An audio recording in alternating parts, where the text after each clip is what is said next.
Bismillah ar-Rahman ar-Rahim, brother and sister. As you know, I explained in the previous chart our common understanding how this chart is relevant to the Jews and Christians and the Muslims, because the Prophet and Messenger mentioned in the Bible, in the Quran, there are 25 names came in the Quran. We see in the Bible, same prophets and Messenger. Some of those prophet and messenger we already talk about: Noah, Abraham, Jesus, Moses, Muhammad. These are the five major prophet and messenger. Besides that, we know about Job, we know Aaron, we know about John the Baptist. All those other prophets are also mentioned in the Quran. But the important aspect is these all prophet and messenger has a one thing common. They all talk about the one God alone.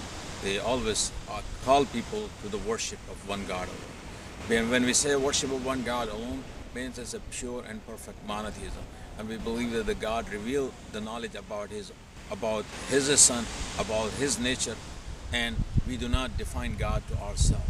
Let's say, for example, the Quran explained in chapter number 112, is the Surah Ikhlas. This chapter is God, Allah is only one. He's absolute and eternal. He's not begot, he doesn't beget, and nor is begotten, and there is none like him. Now this is a very important surah that this explains the entire theme about the nature of God, that Allah is one, absolute and eternal. He begets not, nor is begotten, and there is none like him.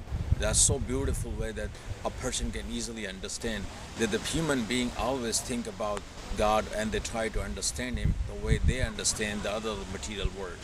Okay. And the Quran explained there is only one creator. Everything else in the universe is a creation of God. Only creator is uncreated. Everything is created. So we make this distinction clear that who is the creator and what is creation. And for example, if you look at the universe, you will see stars, sun, moon. These are all the planets. And also see the big trees, oceans, and the animals, and the human being. These are all the creations of God. Okay, and creation has a beginning and an end. They were created for the starting point, and they die actually. Okay, and that's why they are not eternal. They are creation, and the creator is uncreated, and creator is eternal. And that's one of them.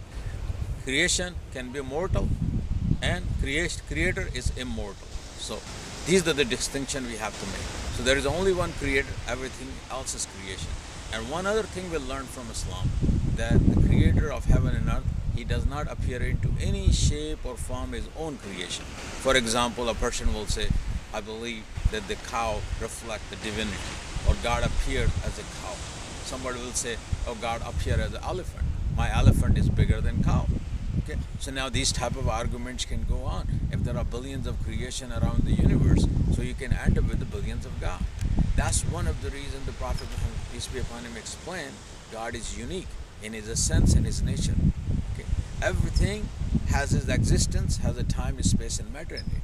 When it comes to the Creator, because Creator Himself is a creator of time and space and matter, and that's where the difficulty of most of the people when they try to understand the Creator, they do not understand His real and eternal, His unique attributes, which the Quran always speaks about in various verses of the Quran.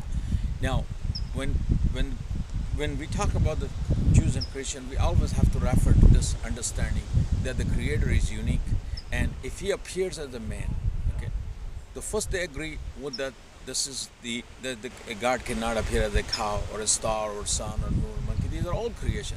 But as soon as you say God does not appear as a Krishna or a Buddha and Jesus, then they will start reflecting and thinking and comparing the other creation with the creation we just mentioned. Let's see, we say God becomes a man. What could be the problem now? If God becomes a man, then we have to give him a gender. We have to give him a race, we have to give him a color, we have to give him a tribe. And these are not the unique attributes, these are common among the mankind. And the idea is so dangerous that if somebody will take this idea, he can monopolize the idea about and make his own God the way he thinks about his cultural aspect of his culture, aspect of his race and tribe, and then he can demonize other people. And this is where the Prophet Muhammad, peace be upon him, he delivered the message. He says, all mankind were created one.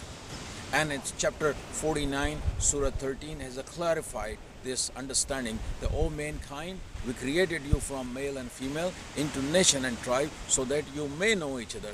The best among you in sight of our Creator is the most righteous one. So now the criteria has been established. Prophet Muhammad, peace be upon him, brought all the people in the masjid, which is called the place of prostration, all line up, man, black, white, all the language, all the color, rich, poor, everybody is in line and worship one God. So the criteria is established. So no nation, no color, no race, no tribe, no gender is superior or is special. What makes us special is our own righteousness.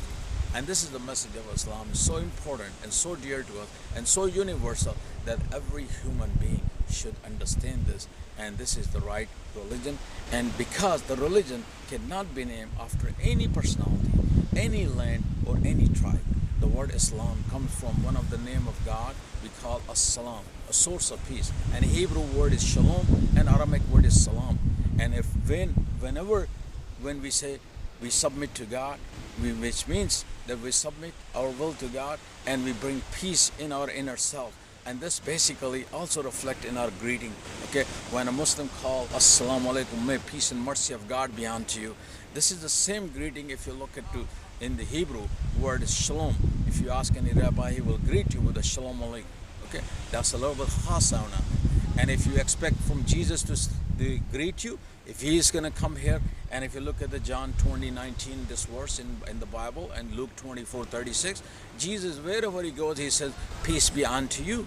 If you translate in Aramaic, you call Assalamu alaikum. So Assalamu alaikum in Aramaic, Assalamu alaikum in Hebrew, Shalom alaikum in Hebrew, and Salam alaikum in Arabic, they are the sister language given to the Prophet's Abraham's descendant. And these languages, we are disconnected with our society. And that's why we have a different greeting today. Okay. Jazakallah khair for listening.